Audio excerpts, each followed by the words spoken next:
Back, everybody. Tonight is our very first time coming back after a wonderful hiatus.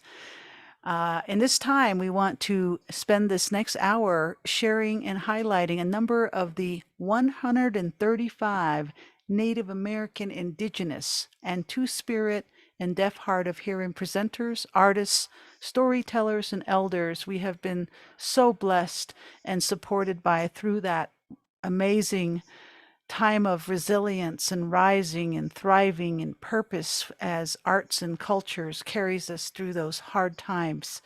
So this is just a recap of that, and then we're going to show you what we've been up to in the last 3 months during our hiatus and what we're doing moving forward. So our next presenter, or first presenter rather, is Albert Chase. He is a Dene man. He's a cultural consultant, and he's been doing this for more than 30 years. And he always goes back to his grandparents' teachings in the language Navajo, which he believes is a good time for us to utilize all these resources called cyberspace to teach the Navajo language online through Facebook and what have you. So this man is beautiful, and we love Albert, so we thought we'd kick it off with Albert. So without much ado, let's give it up for Albert. Yay, Albert. The question that was asked to me is, who am I? And my grandparents had always told me, in this life, you try to be an extraordinary person and use your gifts that are given to you. And these gifts that are given to you will be gifts to others when you share it. And so I strongly believe that when you have a gift, you pass it on. And that was a way of our people. It was the indigenous way, is to pass it on, not to hold back. In fact, through the years, we've held back.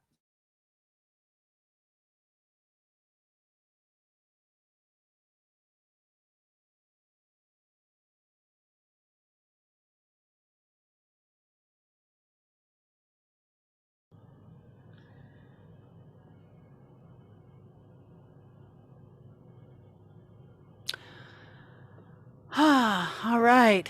Can we do that again? If you've just joined us, welcome into the Indigenous Ways, particularly if you're in our cyber world. We're really grateful that you're here. You know, we've been working on the back end for quite some time and looking at this. And so when we were in looking at this, the video actually never came up.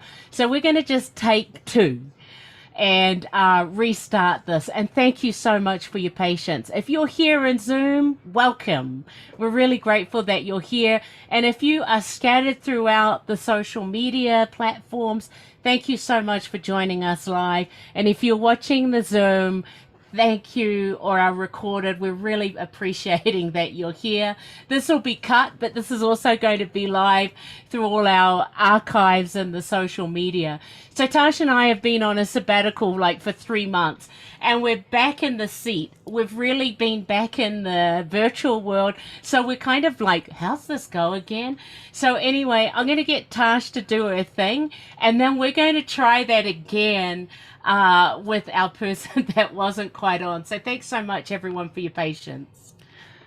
All right, let's give it up for Albert Chase. He is Dene, and he's a consultant and has been for over 30 years. He's got an amazing story you can find in our Indigenous Ways virtual events library archives.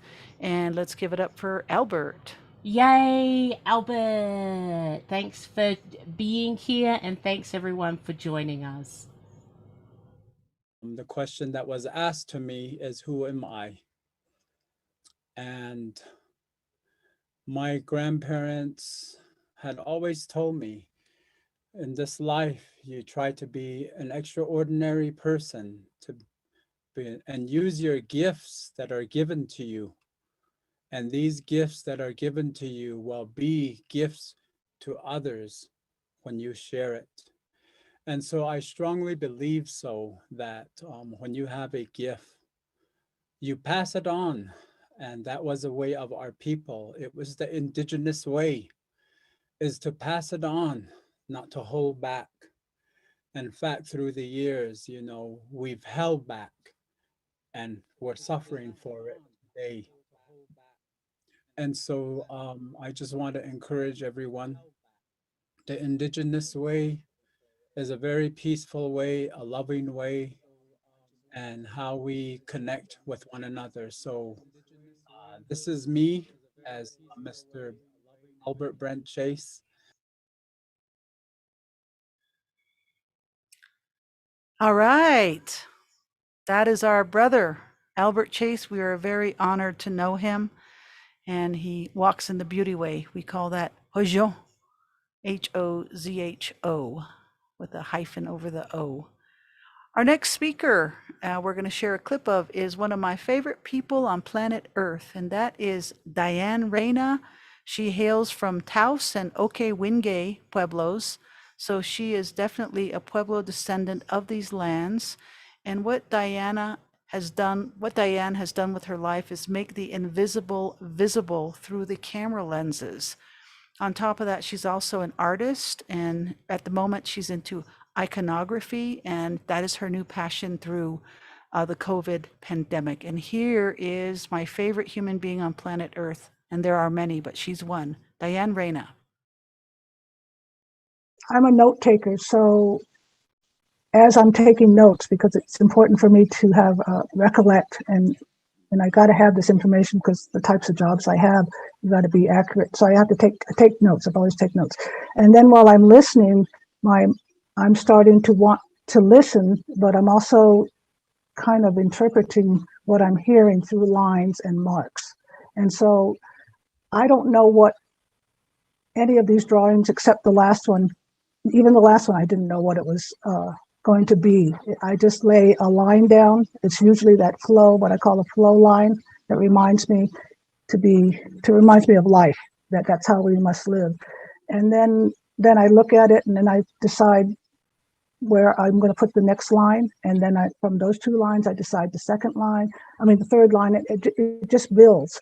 So I don't know what I've created until it's done.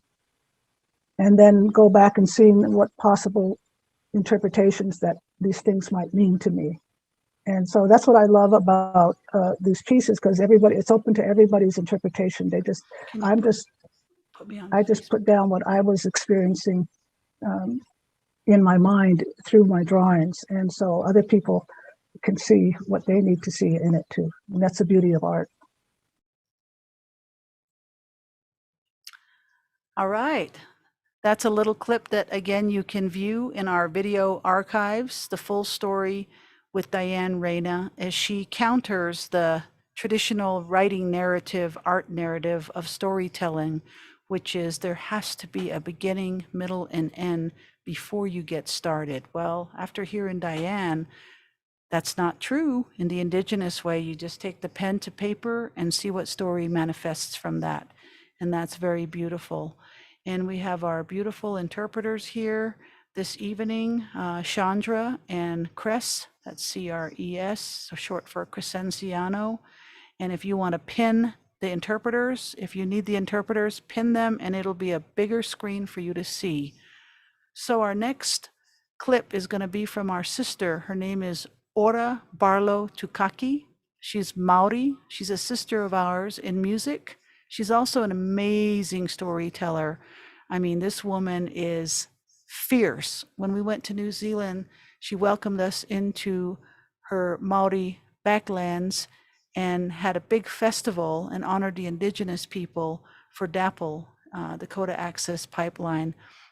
And they did this beautiful opening Maori ceremony that they do called a haka, and that was really fierce. And while we were there, she fed us some eel that she went and caught herself. Uni. So uni, sorry about that. Uni, UNI. And so she's just beautiful. So here's a little clip of Ora. Again, she's in our library. And the Rona worked hard, there was no doubt. And yet her plants were sad and sorry. The kumara, the sweet potato, was so small, and the potato were rotten. And the Rona could not figure that out. And far above the moon, It watched her and listened to her. One night, she went to get her water, and the path was dark, for the moon was hiding behind a cloud. And as she walked along the pathway that she had always walked 1,000 times before, Rona stubbed her toe on a root. Hopping up and down, she banged her shin into a rock. Yelping with pain, Rona fell down, plonking on her bottom.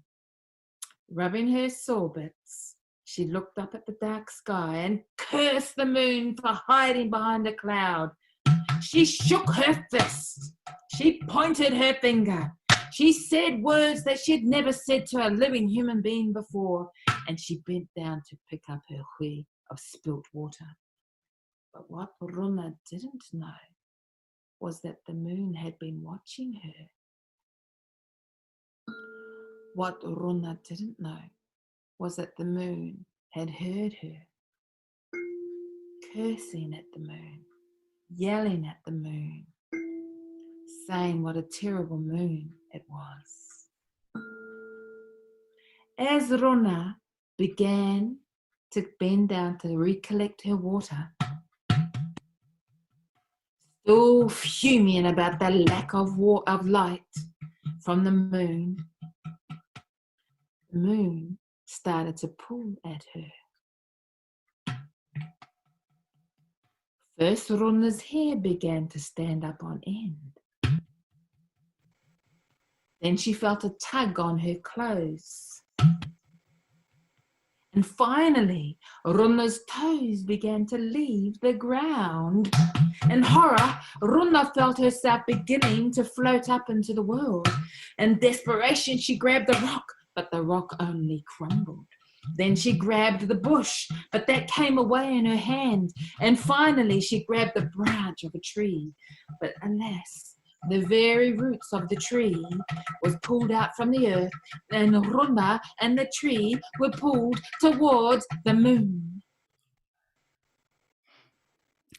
Now, that is mesmerizing. I want more. That is poetic. Now, that is storytelling with prosody, with a beat. And this woman can sing like nobody's business. Well, with the exception of Elena, of course.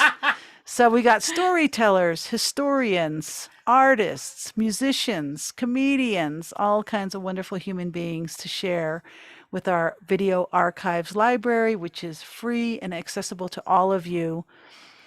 Our next presenter is one of my best friends. Her name is Arletta Toland, and I hope she's here tonight with us. Arletta is a Dene woman who is deaf.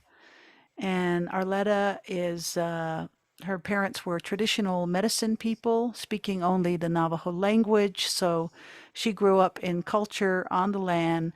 And a little piece of the clip of her story is what it feels like for a unique experience that a lot of us don't know, coming from such a traditional background and being mainstreamed into a deaf blind school where everything's just so different.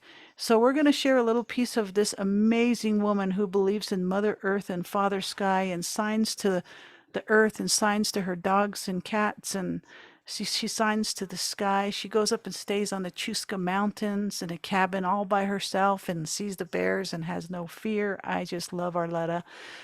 Here's Arletta, everybody.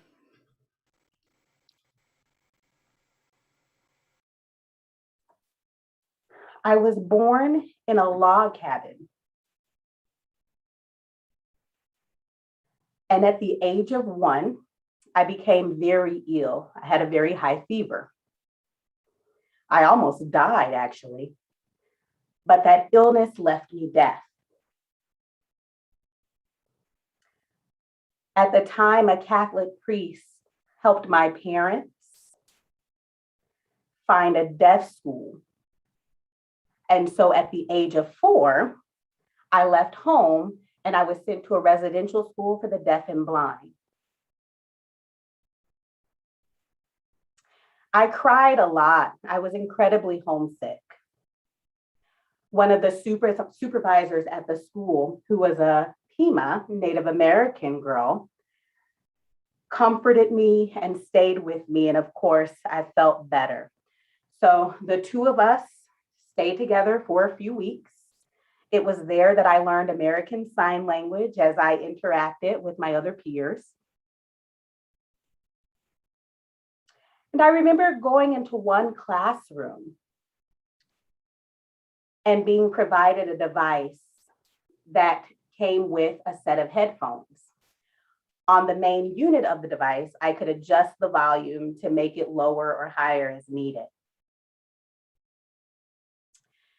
So the teacher would speak and point to different signs and different phonemes on the board. And I was supposed to follow along, hearing the sounds and pronouncing them. But I couldn't understand the words that were being said. And so after the lesson, my teacher and I would sit down in the classroom, and they would then try to help me learn how to pronounce certain words. Again, I'm wearing this device with the headphones. So my teacher would say, ball, ball, and I was supposed to repeat ball, and I was supposed to practice, but again and again, I failed. They ended up moving me to another classroom later that didn't require that same level of speech. Whew. Yeah, that's Arletta's story. It's a very rich in culture story, and it also um, emphasizes where education has gone wrong for our people, for our deaf children, for our indigenous children, for our people who come with this beautiful thing called communication through gesturing, communication through communicating with the earth, with the animals, with all this beauty, and then stripping it away and forcing the children not to speak Navajo, not to speak Spanish, not to speak Pueblo, not to speak ASL, but to learn the English word order, subject, verb, object in linear form. That's pretty harsh for an ESL student because a child is rich in culture and that's taken away. But not really. There's a lot of bilingual and trilingual children that grow up to be amazing adults. The more languages, the better. So our next guest is a clip from one of my favorite guys that I went to the MFA program with at IAIA, Wakaya Wells. He himself is Two-Spirit and Choctaw, and he's culturally an indigenous man. And he's so beautiful because he's a writer, he's a storyteller, and he's an activist. He also works in education and he works with students, and he's got an amazing story. So without much ado, let's give it up for Wakaya. When I grew up, Oklahoma is in the Bible Belt. Obviously, I didn't grow up in I grew up in a small town, and I didn't grow up in a place that had a lot of visible out queer people. So, I didn't see any representatives of that identity and all of its nuance. And so it was hard, like I grew up, being called fag, and I didn't even know at the time that bisexual was a thing. It was like, you're gay or you're straight. And, people definitely felt like I was on the gay side of things. And so I couldn't come to terms with it because I was very involved in the church, and that being a good and bad experience, right? And so I didn't come out as bi until I was in college, and I along the way in college there were these experiences and people I'd be around that I think saw that part of me that I wasn't seeing in myself. And then it took when I was a junior in school, I had like a mental breakdown basically, and came out as bi, and told my family. And at the time, I think they were more worried about like my mental health and my well-being than my sexuality. That was kind of like, okay, we'll like talk about that later. And then I think they came to terms with it more of like, the bisexual identity of like, okay, so what does that mean? You know, what is, are you attracted to men and women, or are you, is it a sexual thing? Is it like, how does romance come to be? And so I think I was lucky enough to be in a family that didn't disown me, or you know, didn't kick me out, which is, you know, sadly still a reality for a lot of queer folks. And but then in my adult life, after I left college, I started realizing, okay, so I identify as queer, and I'm realizing that doesn't gender queer identity. And I sort of kept myself away from the two-spirit identity because I thought, oh, that's a pan-Indian thing, and I would gatekeep myself from identifying as two-spirit. But then, and really just the last year or so, I had a friend who was in the program with me at IA, and shared with me, they said, I noticed you're using they, them pronouns now. I noticed you have changed, like what's going on? And I kind of shared with them about my journey with coming out as genderqueer. And I told them about people in my life who I noticed, you know, like would wear skirts and jewelry and things, and I'd really resonate with me. And I realized, oh, it's because that's me. I'm like that too. And but I realized coming out as two-spirit that it's also a healing thing, being a healer. You know, it's not just the masculine and feminine, which I think is a spectrum, but it's also, you know, two-spirit people traditionally are healing people. And that's something that I come from, my family being healers. And so, and I think that goes along with my writing as well. Yes. Yes, Wakaya. Thank you, Wakaya. If you want to look at his story, he talks about being raised on a farm with a family of preachers, and his journey was to grow up to be a preacher, and he gave himself to it, gave himself to that. And the story goes on, and now he's who he is, and he's studying the five-gendered culture, pre-colonization here in the States, where indigenous tribes honored all people. All people come with gifts. All people come with healing. All people can be conduits for us to heal in our own ways. So we love Wakaya's walk, and we'd love to have him back on our show. Our next guest is Narissa Bond. We also do music. We love to have concert series. And Narissa Bond is very, very talented. And she has won several awards. She studied jazz, blues. She's very well read. I mean, her mom's like a PhD doctor, and raised her kids and has been very supportive of each of her kids in whatever way they've come out to be with their gifts as well. So we're going to go ahead and take a break from the speakers and let you listen to a song by Narissa Bond. Enjoy, Narissa, because I sure will. All the people who are marginalized in the society, we are Americans too. And this song is all about that, and it's called I Live Here Too.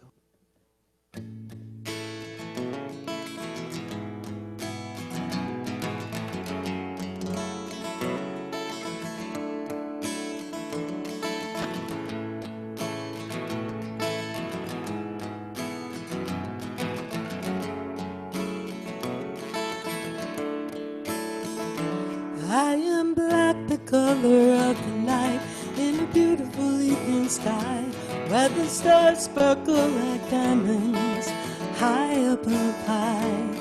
In chains of despair I came here from a home in Africa. I toiled the fields till I was free, still I rose above, I live here too. I live here too. I live here too. I live here too. I am red, the color of sunrise, and the color of its clay. Was native to this land long before the white man came. They took away my land and they forced me to move on. I never did surrender, body and spirit still live strong. I live here too. I live here too. I live here too. Counters the traditional right inheritance. I am gay, the color of rainbows against the gray of the rain. My colors shine beautiful, proud against my pain. As I watch the signs of hatred and I live in dangerous way, I did not give up my quest for justice, dream of a better day. I live here too. I live here too. I live here too. I live here too. I am woman, the mother of the earth and the blue in the sky. I am mountains standing tall. I am rivers running wide. There are those that seek to break me. There are those who would do me harm. My power is too great, and I've weathered many storms. I live here too. I live here too. I live here too. I live here too. I am every woman and man, those who dare to choose. If anyone is not free, everyone will lose. I have worked so hard, come this far, got a long way to go. In this place we call America, I call home. And I live here too. I live here too. I live here too. I live here too. I live in the land of the free and the home of the brave. I live in the land of the free and the home of the brave. I live here too. I live here too. I live here too. I live here too. Ah, Wow. we live it too. Love Narissa. I could listen to her over and over and over. But the nice thing about Narissa is she continues to write songs. She's very prolific and she takes her guitar everywhere she goes. So we need to contact her. We really do. She's so beautiful. So we wanted to share a little bit of our elder, Don Coyes. Don Coyes comes from the Mohican Nation. He lives in Colorado. He's an elder, and Indigenous Ways absolutely honors elders. And I'm sure you all know this. There's elders and there's old. The elders are the people that have something to give, the wisdom, the light, the history, the tradition, the culture, the language, because they're walking, living legends. And that's precisely who Don Coyes is. So when we say elder, it is with the utmost respect to be called an elder. And you know, I have met children that are elders. My little niece, Najoni, she's an elder. She walks with wisdom, that woman. She's like 23 years old, man. She's an old soul. So there's young people that can have that great name too. So niece, you're an elder. And that you're young too, so that's good. So our next guest is Don Coyes. He's got a very powerful message, and you can watch him full on our video archive library. Here's Don. I know one time the elders, they told me that the past is connected to the present, is connected to the future. It's all interconnected. We are where we are now because of some decisions and choices was made in the past. And today, some choice and decisions we made today, that's how the future is going to be. But what I believe that the majority of the reasons we are why we are at is that we are living on the prayers of our ancestors. Those ones that when we were babies or maybe not even born yet, they knew what was coming down. You started to see what was happening, and they were doing the ceremonies, they were doing the prayers, and some of them had insight that they would go into the spiritual world and they would pray and they would get messages and they would ask the Creator to help the babies unborn. And then when they come back, how they talk to us, what happened there is we call them the prophecies. That while they were in that spiritual world, in those ceremonies, they were told certain things, certain signs you see that we were to watch for. Wow, this man is priceless. We're so blessed to know Don Coyes. He is the founder of the Wellbriety on the Red Road. Check it out, White Bison Inc. All right, moving onward, we are going to go back to the bridging of the other side of Mother Earth, and that's the Pacific Islander, PIs, what we call them, PIs, our sister Mesepa. Mesepa is, like Elena, Maori and Samoan, and she is also an amazing activist. She believes in Mother Earth, and she believes that everything made from Mother Earth, which is everything when you think about it, can be used again and again. It can be recycled. Through the pandemic, she made masks with Maori and Samoan designs. She sent them to us, so we actually have them here. So Mesepa is an artist, and as she believes in art, she also is the founder of Eco Creators. So let's enjoy Mesepa for just a couple of minutes, okay?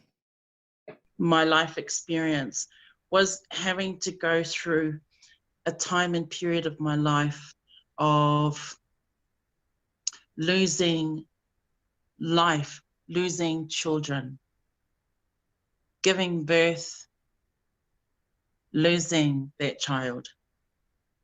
I had 7 miscarriages. I gave birth to 5 children. Most of them, actually all of them, passed away except for my beautiful blessing, who is here about to give life to my very first mokopuna, my very first grandchild.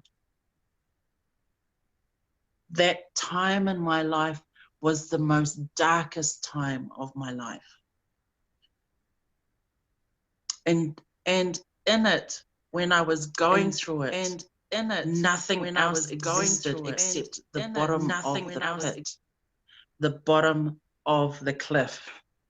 There was no way, it just felt so impossible to be able to get out of the cliff with no rope, no ladder, and look up and just see. It was just way too far, too high to rise up and get to the top. That's how it felt. No rope. No, and this is only one of many experiences over my lifetime where I had multiple times been at the bottom of this cliff. In order to understand what rise is, I needed to fully embrace what it meant to be at the bottom of the valley. And being at the bottom of the valley meant that my perspective, my eyes, my seeing physical eyes could only see what was in my perimeter, in my surroundings. I could not see anything else other than that. It was impossible. There was no way. I want out. All of these kinds of things. And yet somehow, something, some way, not remembering that I am a spirit first, and a human being having a human experience. I was detached. I had come away from my spirit being first. I was caught up in the current present moment of my human experience. It was only when I started to realize that the fight in my mind around what felt impossible, that there was no ladder. I thought there was no tools around me to be able to pull myself up, or I was waiting and expecting something to fall out of the sky and pull me out. It was only until I was able to break the chain of thought in my mind and stop resisting, stop the internal fight. Once I relaxed and I was able to surrender, did I then see the opportunity and the way out. When I became vulnerable to releasing everything and realizing, let go, let go, let go, it was only in that moment that I realized that the solution was there all along. Ah, yes. Masepa. We believe she is back in Aotearoa, New Zealand, although she goes between there and Sydney, Australia, and all over the show. So, rising in resilience, thriving in purpose, re-emergence. All of those things encompass Indigenous ways and all the presenters that get to be a part of it. And we are so grateful for our ASL interpreters as well. So our next clip is going to be Tiokasin Ghost Horse, who hails from the Cheyenne River, Lakota Nation. He is the founder, host, and executive producer of First Voices Radio. You can find him online. And he is a powerful man. He's traditional, he's contemporary, he's abstract, he's critical. He travels the world, and he goes to places where nobody else goes to support the people, no different than Diane Reyna, to provide a window through his lens, through his camera, through his stories, through his journalism, to bring back to his radio station and share with the people that want to know what's going on. Everybody enjoy a few minutes with Tiokasin. I retained some memories of all of those times when I was young, the tragedies as well as the times when, we were understanding a whole new world entering. And the whole new world at that time was called Vietnam, and boarding schools and many places that were new to a lot of us younger kids, and people coming back in coffins and people going away, and you remember all of this, and you did your best to to understand what the onslaught was, because you could see the old way of life, so to speak, at that time, when very young, when all would gather every Sunday, and someone would ride up in buckboards, with horses, a team of horses. And I remember these things, and from that time, and how the old men would sit around and sing in Lakota, right? They would sing, and very, very silent in their delivery of their words. A very quiet language is Lakota. And they would be in rhythm with nature. They would be in rhythm with all that was around them. And of course, along came the cars and the TVs. And you can remember at times when the first TV came in, there was exactly 13 older people sitting there watching this rounded little tube, black and white. And I think that's when things changed. People start understanding life differently, that there was another life going on, and it was totally different than the one we were living. We were free to plant and grow from gardens at that time, but also there was hardly, if anything, they felt like they were sneaking. I felt like I saw them sneaking all the time, because at that time it was they understood that it was illegal to, of course, speak your language, sing the songs, and if someone caught you, then that was probably illegal. But I don't think it was as strict then as it was previously during my mother's day when she went through boarding school, and all of those stories that came out of boarding school are some tragic ones. Um, and I don't mean to sound like this is a bad thing, but a negative thing, because you can understand that the strength that it took for all of our people, all indigenous, all native peoples, even across the world, as I understand, um, that we have something that's closer to the earth, the language, the quantum physics within our language. So it's within our language that strength lies, because it was the patriarchal system that came after the patriarchy, the males, and left the females to carry on the culture, and that's what it was, because that patriarchy thought that our females were weak, because that's how they viewed the matriarchy and patriarchy, and they left alone the matrilineal of us all. So I think that's how we got to this far. And we had to survive, of course, but then there's the thriving with what you've been through, the tragedy that we all went through of understanding a foreign language that we speak now, this language called English. And it is a foreign language to me. Sometimes the concepts are often, if you didn't grow up with that, it's difficult to somehow take it in when it's just not about you. So what I'm saying, it's very narcissistic in its nature, because it's based on Latin, as we all know.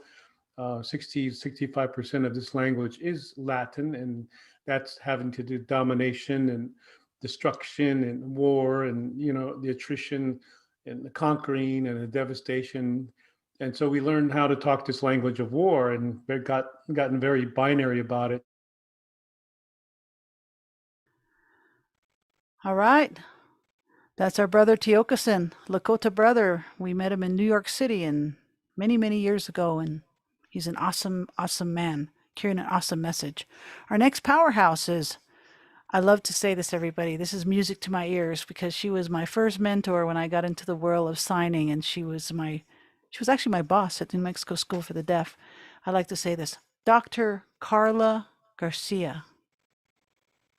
Dr. Carla Garcia. Fernandez. And since she's been married, she's added Fernandez to her last name. So Carla talks about the importance of language and childhood, being an only child or a sibling, and her with a hearing family. So let's enjoy Carla for just a couple of minutes.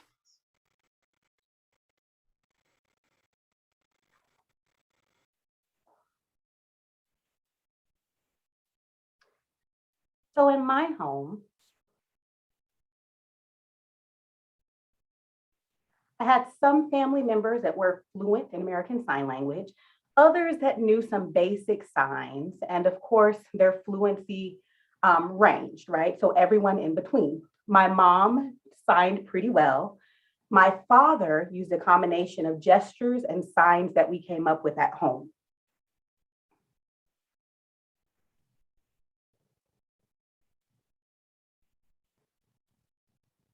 But my family did not understand the importance of using sign language to communicate all the time. The only time that they would sign is if they were talking to me personally or talking to my brother. I have a brother that's older than I am who is also deaf. That was the only time that they signed.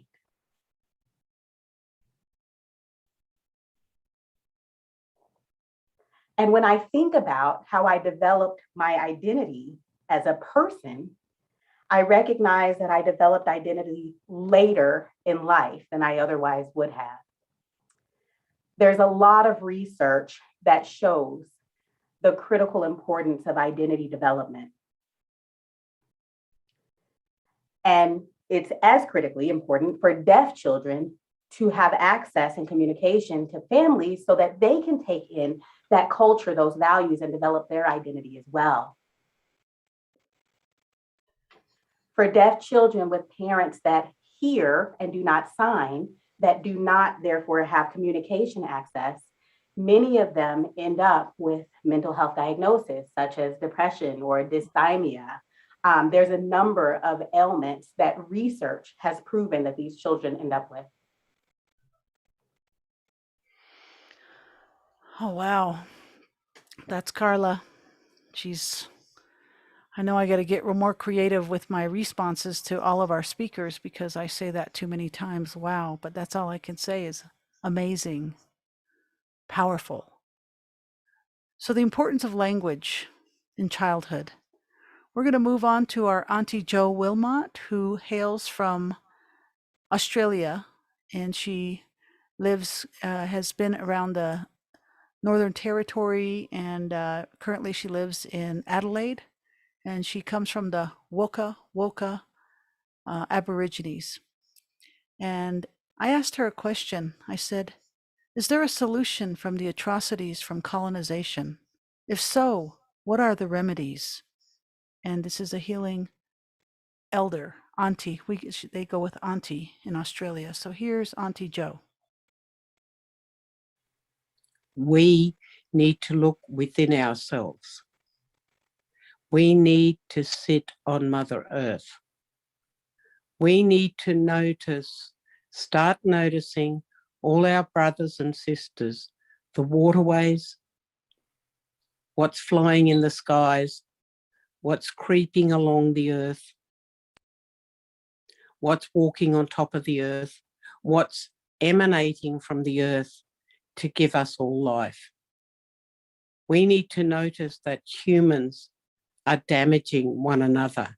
We need to look at ourselves and what the spirit of all of that exists is a part of who we are. And we have to acknowledge that part and see that we have to walk gently on the earth, but walk with healing, with love, with harmony, with honor, with integrity, with dignity. We need to take our children. We need to see them as our blessings. And they're the gift for the future that we need to hold and nurture into their becoming. I'm at the moment in the process, as I said, I've got to race off to another meeting, of sitting down with non-Aboriginal academics to talk about that juxtaposition, as you say, between traditional First Nations healing and Western methodologies, and how we need to work with that, given all of the confusion and the conflicts around what has happened historically, globally, not just for us as First Nations people, but all those people who did all of the colonisation, all of the colonialism, all of the invasions, all the despair, all the dismantling of everything that came from the source, from the ancient. We need to work together to develop and put our hearts and souls into changing our narrative, changing our practice, and accessing within the deep sources and abyss of the source, the ancient university, and all of our relations and our ancestors, to be able to give that back.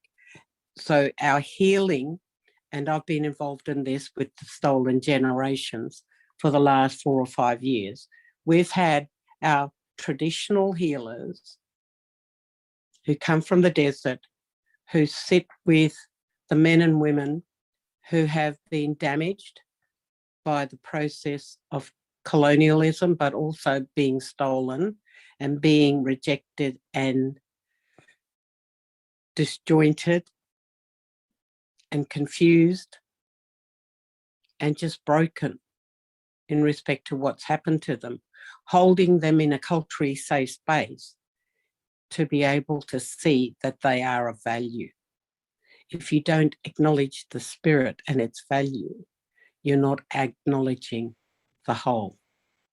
So we take people on a camp and we do all of this taking care of, nurturing, supporting, nourishing, and then we have the healers sitting side by side with the Western trained psychologists, psychoanalysts, counsellors, mediators, etc., to work in harmony and unison to heal the spirit and the soul of the individual, as well as all of the people, that they can recognise and see when they leave they come out just a little bit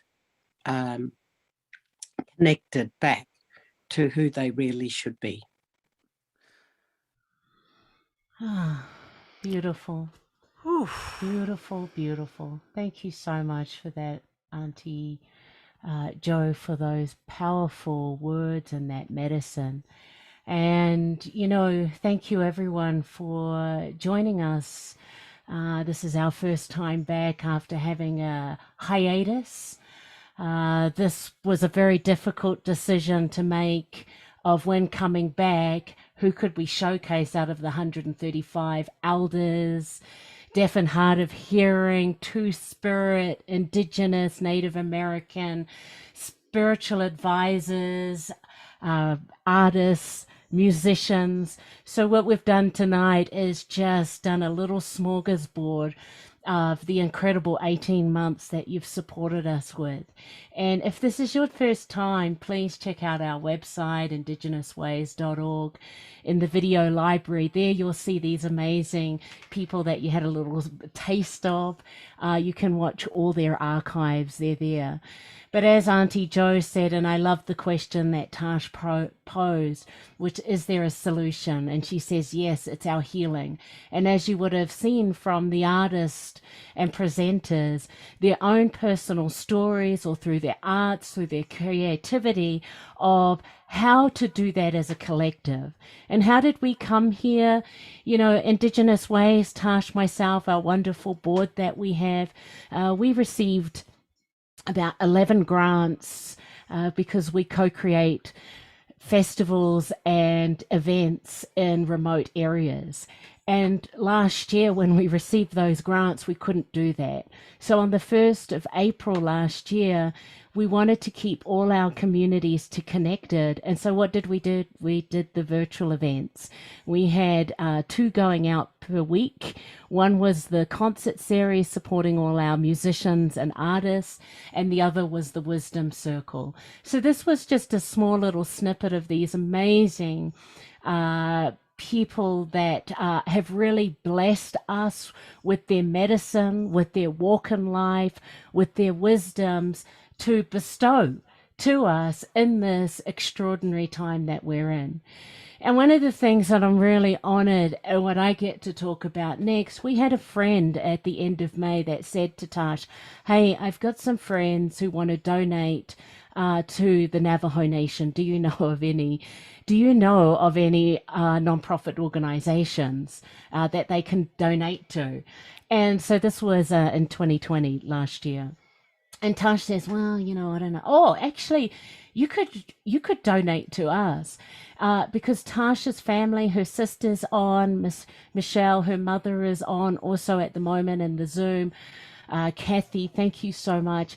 They live in Black Mountain, a very remote area on the Navajo Nation, usually one of the communities, because they're so remote, they get left out. And so what we started doing, and thanks to you on this platform, we did 15 runs to Black Mountain, and also starting in January this year, we did 5 runs to the deaf and hard of hearing in the Four Corners. But thanks to you, that was all possible, and thanks to this platform. And we were able to raise, thanks to all of you, $165,000 in kind and in-kind and individual donations. We had people flying stuff to our place. We had every month volunteers coming in, packing in foods, boxes. But what we wanted to share now was a message, particularly from Black Mountain. Is there anything you want to say, Tash, before we share this particular video of gratitude from all your mob? Love you all. Thank you very much. We wouldn't be here without you. Thank you. Keep coming back. Thank you. So when we went on sabbatical, one of our journeys that we went on was in July, and it was taking a trailer and also a water tote, a 300-gallon water tote, up to Oak Ridge community because they don't have any running water. But this is the message that they want to tell you. Water is life. Ko'e'ina. Haishal yetro. Inna Yes. How does it feel to have a water tote up here? It takes a little time, but we got it. We made it. We're all the Twittich clan up here and born for the same clan, also Tachi. So we're all brothers and sisters. And I just want to thank both of you very much for coming up again. The last time you were here, you were very willing to help, and you're still coming up, and that's very, very thoughtful. I really appreciate it for our people right here. And ado ko no sini ko de no sini hata siagi. Njone ko shia hote no se do le so ba ta hasiado ado ba de hat ne jo ye je okrit chisne ko at ko da bit ni hat ne la na lo shi da ba den ko I'm very grateful to each one of you, Miss Tosh and your friends from Santa Fe, as they've been helping to help us get water. Even that is a lot. It'll last a long time, that one barrel. Thank you so much, especially at this time when when the water is so scarce.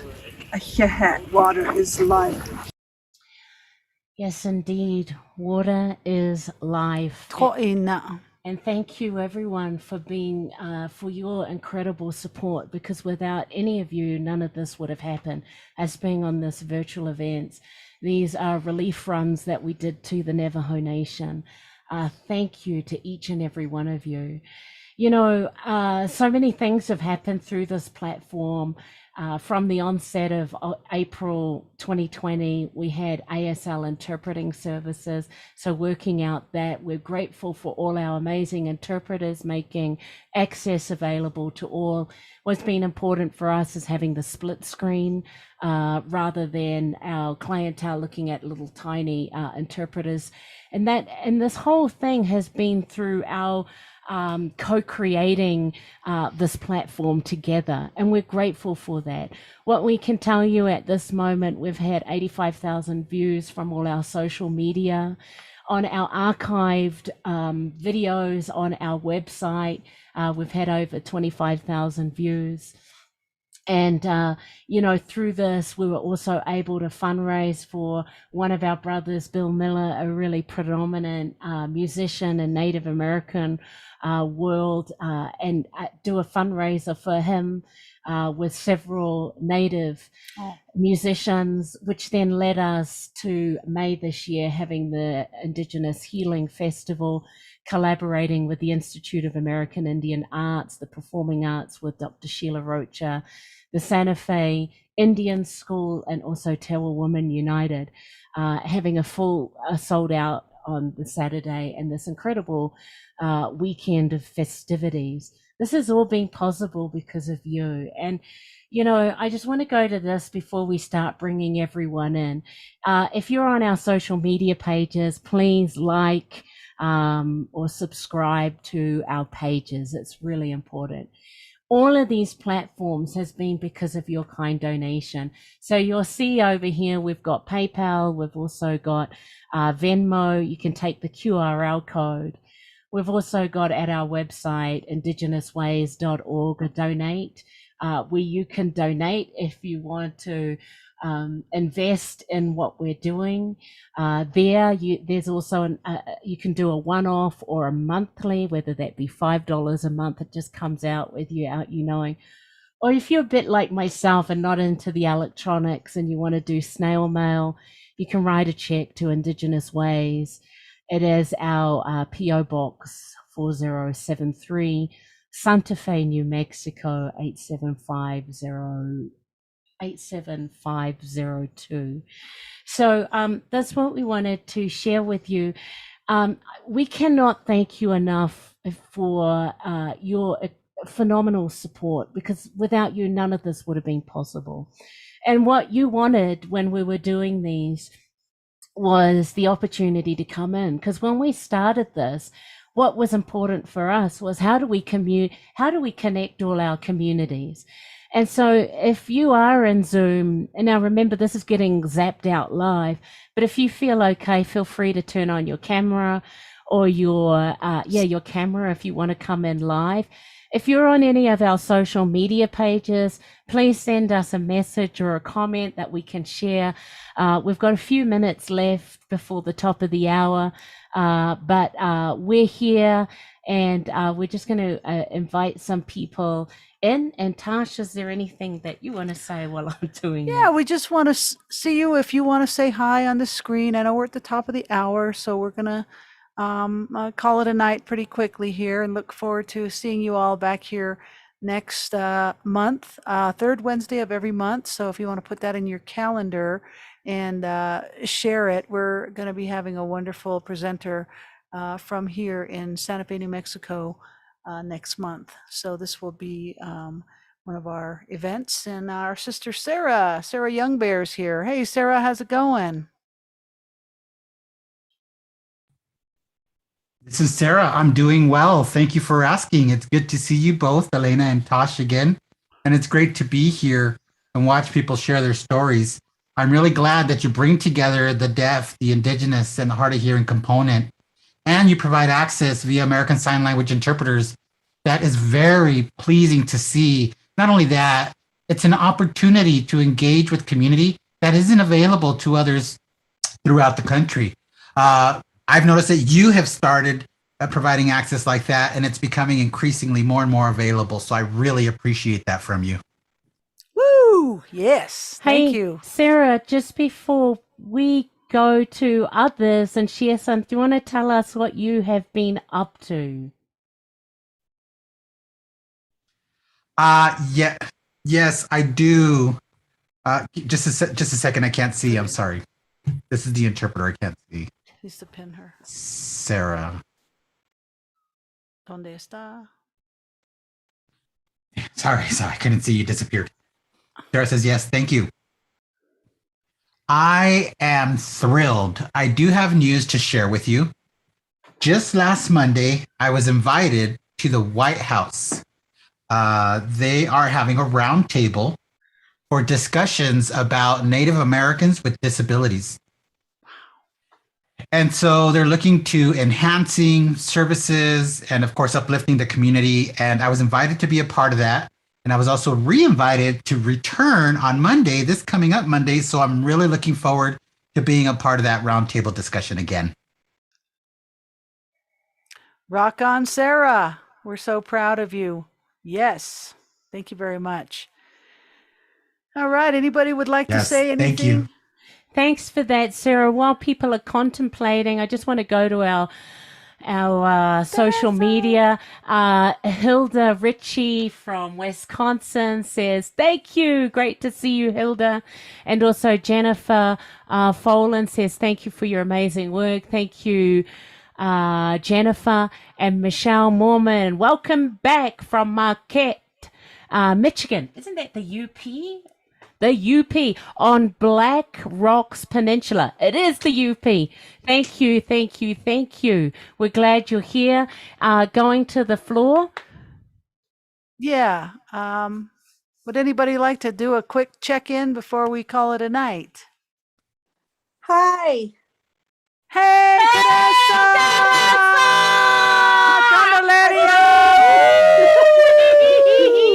All right. I just want to say hi and show you my COVID hairdo. All right. Stunning. Love Beautiful. it. It is Awesome. so wonderful. I can almost do a braid. Mwah. Love you so much. So Miss great, you. Great to see you. Wonderful to see your face. Thank you. Amber, have you got any words of wisdom? And then after Amber, I'm going to go to Donna. I just love you all. Thank you so much. We love you, Amber. Great to see you. Thank you. Donna, great to see you. How are those chooks? And that's translated to chickens. Yeah, we have 8, and we're starting to get 8 eggs a day, which is very exciting. Wow. So anybody in Columbus, Ohio needs eggs, call me. It's just wonderful to see you two again. I think we all needed a break from so much Zooming. but I started to miss you and had to start watching, canned stuff, which was fine.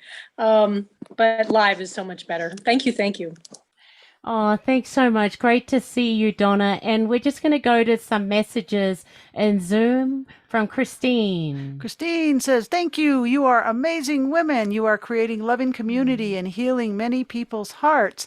And our beautiful, gorgeous, amazing sister that reminds me of a movie star, Abby. She says, very powerful show tonight to compare viewpoints from each other's wise speaker. And Michelle, to everyone, so exciting. Sarah, for you. And let's go to our beautiful sister, Rachel Pablo. Hello. Hello, everyone. It was really nice to see the show. I came on a little late, but of course, it was beautifully curated, very well spoken. I'm really impressed, Tosh. I'm just kidding. It was phenomenal, and it was good medicine. I needed this after the exhausting day, and I loved all the presenters. There's so many more in the archives, of course. And thank you. Oh, good All to right. see you, beautiful sister. It's good to see you, and we got a walk and a lunch on the horizon, sister. All right, let's go to our beautiful sister from New York City, Christina Bueno. CB, is that it? CB? Christina, do you want to talk? Oh. Yeah, you. Yeah. Okay, I didn't realize that you were talking to me. I was so confused looking at the multiple pictures here. I'm so happy to be back, and it's so good to see and hear the fascinating stories that have been shared this evening. As I was watching each presenter, I was like, I remember that one. I remember that one. So nice to be back. So thank you so much. And as usual, you have wonderful interpreters providing access to American Sign Language. So yes, it was great to hear the stories about language barriers and communication. And I really appreciate it again that you guys provide interpreters so that the access is equivalent and so that everybody can enjoy the events and can have a wonderful time listening and hearing and seeing the messages. We love you, Christina. Welcome back to Indigenous Ways Wisdom Circle. All right, we're going to do one more tonight. Our beautiful brother, Carlin Cruz, my interpreter buddy. Hey, Carlin, what's up?